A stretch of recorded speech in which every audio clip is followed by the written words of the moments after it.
करते उत्तर प्रदेश की राजधानी की खबरों की ओर, जहां पर लखनऊ मैनेजमेंट एसोसिएशन के वार्षिक चुनाव को लेकर के आपको हम बता दें, विशाल भटनागर कोषाध्यक्ष पद के दावेदार, जिन्होंने की है लोगों से अपील वोट के लिए। नमस्कार, मैं अमित कश्यप और आप देख रहे हैं हंगामा टाइम्स न्यूज। इस वक्त की खबर सामने आ रही उत्तर प्रदेश की राजधानी से, जहां लखनऊ मैनेजमेंट एसोसिएशन एक चुनाव करा रहा है। उसको लेकर के आपको हम बता दें कि विशाल भटनागर जो बीजेपी के दिग्गज नेता भी हैं, कई संस्थाओं से जुड़े हुए हैं और चर्चित समाज सेवक, इसको लेकर के सरगर्मियां तेज हो गई हैं। जहां लखनऊ मैनेजमेंट एसोसिएशन के द्वारा एक चुनाव का आयोजन हुआ है, जहां पर कोषाध्यक्ष पद के लिए विशाल भटनागर को नियुक्त किया गया है।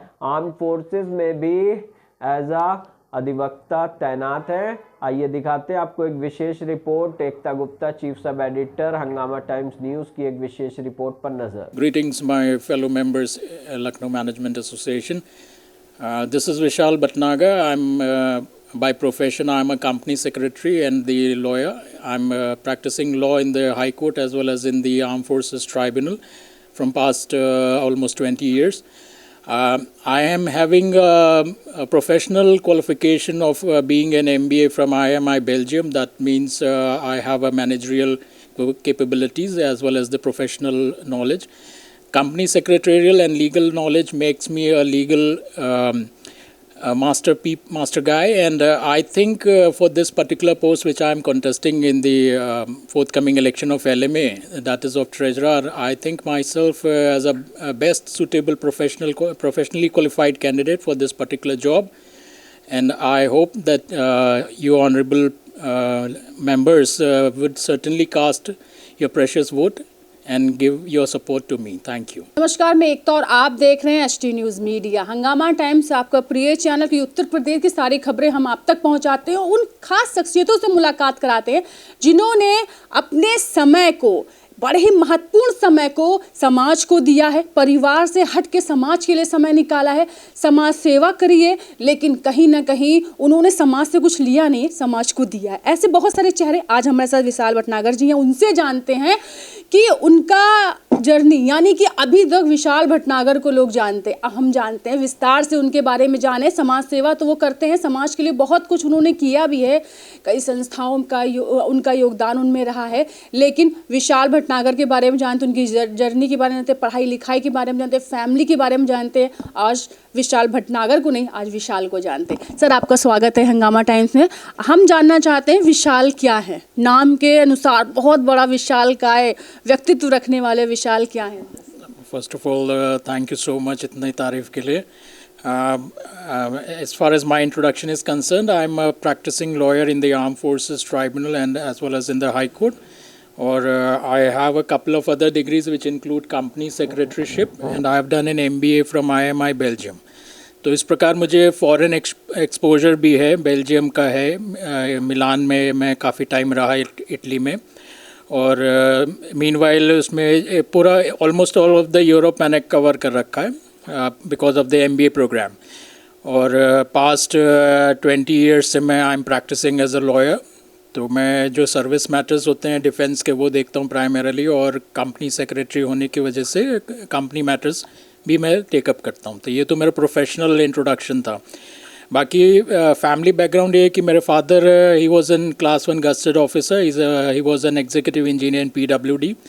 तो हमारा जो है ताल्लुकात जो है ऑफिसर क्लास से भी रहा है, पॉलिटिशियंस से भी रहा है, और ब्यूरोक्रेट्स वगैरह भी हमारा, मतलब मेरा इन लोगों से मेरा टच रहा है। तो I am holding a honorary post in the BJP party also. मैं स्टेट को कन्वीनर था फ्रेंड्स ऑफ BJP प्रकोष्ठ में। तो एक तरह से प्रोफाइल जो हमारा है वो पॉलिटिकल भी है। अभी जो प्रेजेंट सिनेरियो है कि I am contesting in the election of Lucknow management association for the post of treasurer, और मैं ये उम्मीद करता हूँ क्योंकि I am the best candidate, suitable candidate for the particular post, क्योंकि I am having the managerial, legal as well as the commerce background knowledge. तो मैं जस्टिफाई कर सकता हूँ इस पोस्ट को, ऐसा मुझे महसूस होता है। किस तरह का चुनाव है और किस तरह के लोग इसमें पार्टिसिपेट करते हैं और किस तरह से वर्क होता है? ये basically it's corporate body registered under the Societies Registration Act, और it's advisory body to the government of Uttar Pradesh. और इसमें सभी प्रोफेशन से बैकग्राउंड से लोग बाग मेंबर्स हैं, जिसमें ब्यूरोक्रेट्स भी हैं, professionals like chartered accountant, company secretary, lawyers, doctors, ये सारे लोग इसके मेंबर्स हैं इस संस्था के। और म्यूचुअल कंसर्न से प्रोफेशनल और इस तरह के प्रोग्राम्स कंडक्ट होते हैं इसमें, इस पर्टिकुलर प्लेटफॉर्म पे। सर, कितने लोग चुनाव में खड़े होंगे और चुनाव कब है? जो कमिंग इलेक्शन है ये शेड्यूल्ड है 25 को इसी मंथ के, और इसमें 4 पोस्ट के लिए चुनाव हो रहा है, जिसमें president, vice president, secretary and treasurer. Vote इस संस्था के जितने मेंबर्स हैं वो उन्हीं के बीच में वोटिंग होती है। संस्था कैसे काम करती है?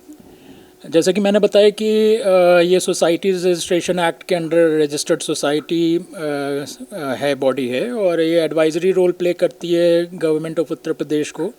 इसमें फाइनेंशियल एडवाइजरी रोल प्ले करते हैं, सोशल और कल्चरल प्रोग्राम्स होते हैं, इस तरह के प्रोग्राम्स के मतलब कंडक्ट होते हैं इसमें। अच्छा सर, एक बात और, हमने आपको बहुत सारी संस्थाओं से जुड़ा हुआ पाया हुआ है और आप अपना अधिकतर समय संस्थाओं को देते हैं, तो कब से आपको लगा कि नहीं, इससे थोड़ा, चलो पढ़ाई लिखाई तो हो है, मैं कर रहा हूँ अपना, मैं कुछ भी कर सकता हूँ या फिर अपने ही प्रोफेशन में आगे बढ़ सकता हूँ, लेकिन फिर भी आपने समाज सेवा को एक समय दिया, कब सोचा कि नहीं थोड़ा सा हटके करना? ऐसा तो मैं जब अपना प्रोफेशन मेरा कंपनी सेक्रेटरीशिप का था, when I switch over from company secretaryship to lawyering, तो लॉयरिंग में कई ऐसे प्लेटफॉर्म आए जिसमें हमें लीगल एडवाइजरी रोल प्ले करना होता है, लीगल एडवाइस हम देते हैं संस्था को, लोगों को।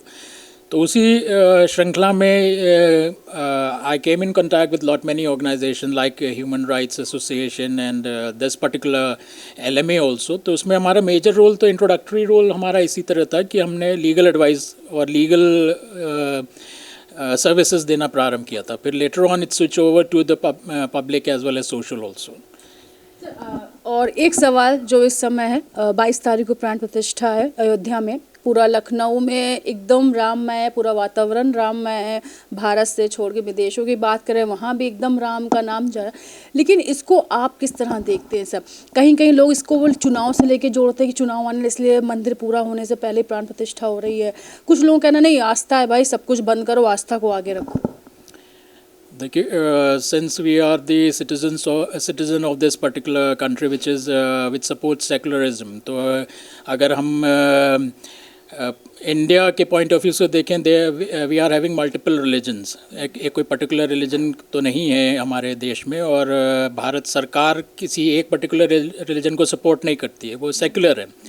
लेकिन क्योंकि हमने जन्म लिया है एक हिंदू परिवार में और हम सनातन परंपरा का ही आह्वान करते हैं, तो इसलिए मैं तो यही कहूँगा कि ये जो राममय वातावरण हो रहा है वो होना ही था। और एक चौपाई मेरे अंतःकरण में आ रही है कि कवन सो काज कठिन जगमाई, तो इस चौपाई का निर्वाह करते हुए राम जी आ रहे हैं और आ ही गए हैं, बल्कि 22 तारीख को हम उनके दर्शन करेंगे। तो राम भक्त होने अनुसार कल तो वहाँ पर दर्शन हो रहा है, कल तो स्थापना हो रही है, लेकिन आपके अंदर इस समय मतलब कल क्या भावना होगी कि किस तरह हो रहा है? हम जा नहीं सकते, लेकिन अभी बाद में जाएंगे, लेकिन अंदर से भक्त क्या कह रहा है? भक्त जो है वो दीपावली मनाई जाएगी कल। ज़्यादा मैं तो कुछ अपने आप को इतना सामर्थ्यवान नहीं समझता कि मैं कुछ ज़्यादा टिप्पणी कर सकूं। बस उनका आशीर्वाद है और हम इतने सौभाग्यशाली हैं कि हमारे का जीवन काल में भगवान पधार रहे हैं अयोध्या वापस। हाँ, राम का आना ठीक है, और संसार तो राम में है ये, और मुझे लगता है सरकार कोई भी हो, राम राज्य वापस आना चाहिए, यानी कोई दुखी न रहे, परेशान न रहे, और सबके घर में रोटी अन्न पहुँचे। अन्न से समझ में आया सर, इतनी सारी संस्थाओं से आप जुड़े हुए हैं, और क्या आपको लगता है संस्थाएं जो सोच के बनाई जाती हैं, गठित होती है संगठन, क्या वो काम करते हैं कि उनका लक्ष्य सिर्फ चुनाव तक होता, फिर वो किसी न किसी राजनीति में ही आ जाते, समाज को किनारे करके? नहीं, मेरा दृष्टिकोण ऐसा नहीं है, और मुझे ऐसा लगता भी नहीं है कि हर चीज़ पॉलिटिकली देखी जाए, ऐसा नहीं है। क्योंकि जितनी भी संस्थाएं होती हैं नॉन प्रॉफिट ऑर्गेनाइजेशन हैं, और इनका जो गठन होता है वो उद्देश्य इसलिए ये है कि समाज सेवा। तो तो और जो पॉलिसीज़ मैटर हैं या जो लॉ एप्लीकेबल हैं वो भी ये इसी चीज़ को वैल्यूएशन देते हैं, प्लस वैलिडेशन भी उन संस्थाओं को इसी मिलता है कि अगर वो जिस उद्देश्य से, ऑब्जेक्टिव से उनकी स्थापना हुई, अगर वो काम कर रही हैं तभी उनको फंडिंग मिलती है। तो ऐसा नहीं है कि हर चीज़ को पॉलिटिकली देखा जाए, कुछ social work and social cause भी हैं। करने भी चाहिए, अगर आप सोच के आए सोशल वर्क करना है तो करना भी। बिल्कुल। बाद में ये नहीं कि मुझे भी वो सब सोशल वर्कर जितने सब इकट्ठा कर एक पार्टी गठन हो जाए, वो मतलब वो एनजीओ पार्टी में तब्दील हो जाए, फिर वही चुनाव चिन्ह का और फिर लड़ाई होने लगे, नहीं मुझे भी चुनाव में जाना है भाई, इन सब संस्थाओं को लेके एक चुनाव में लड़ना है। नहीं, मेरा ऐसा मानना नहीं है। मुझे तो यही लगता है कि जिस ऑब्जेक्टिव से इन सब का एस्टैब्लिशमेंट हुआ है वो उसी का निर्वाह करते हैं।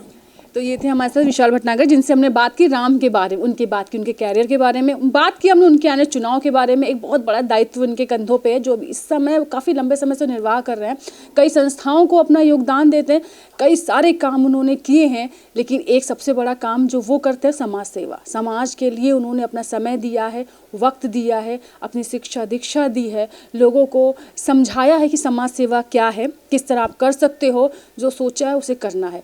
तो बने रहिए हंगामा टाइम्स के साथ। आप भी कुछ अच्छा करें तो बताना ना भूलें। बने रहिए। नमस्कार।